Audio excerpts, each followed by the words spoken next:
चिराइया के लाली लाली ठोरावा रे कवनी चिराइया चकोर रे लालनावा रे कवनी चिराइया चकोर रे लालनावा कवनी चिराइया के मीठी मीठी बोलिया रे बोलिया बोले लिया ना मोल रे लालनावा अरे बोलिया बोले लिया ना मोल रे लालनावा सुगन चिराइया के लाली लाली ठोरिया रे मोरवा चिराइया चकोर रे लालनावा हे मोरवा चिराइया चकोर रे लालनावा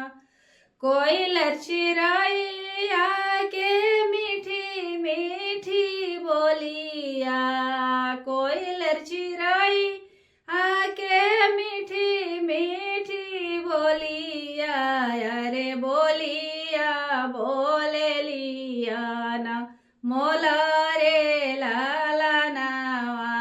अरे बोलिया बोले लिया ना मोल रे लालनावा अतन बचन जब सुनले कवना दुल्हा पापा से अरज हमार रे लालनावा हे चा से अरज हमार रे लालनावा अतना बचन जब सुनले कवन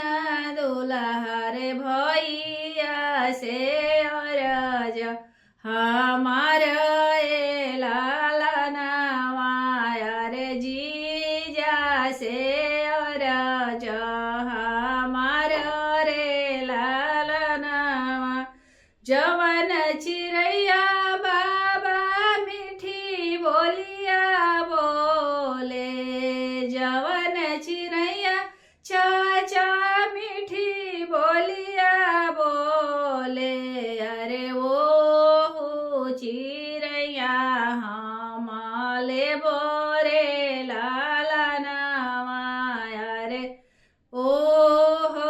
चिड़ैया हमाले बोरे लालनावा लेहु नामल होरिया भैया डाला भर सोनावा रे कोई लरके पकड़ी ले आवा रे लालनावा रे कोई लरके पकड़ी ले आवा रे लालना जने जने मलिया हो जलिया बिछवले जने जने मलिया हो जलिया बिछवले अरे कोई लरके लिहले बाझाई रे लालनावा अरे कोई लरके लिहले बाझाई रे लालनावा कौमनी गलतिया हम कनी मलिया भैया कौमनी गलतिया हम कनी मलिया भैया अरे हमारो के लिहला बाझाई रे लालनावा अरे हमारा के लिहला बाझाई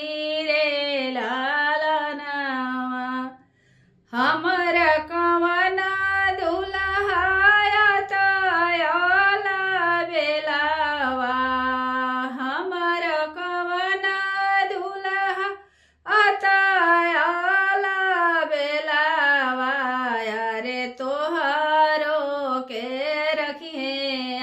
ના સાથ રે લાલા નાવાયા રે તોહર બોલિયા અતિ મન ભાવ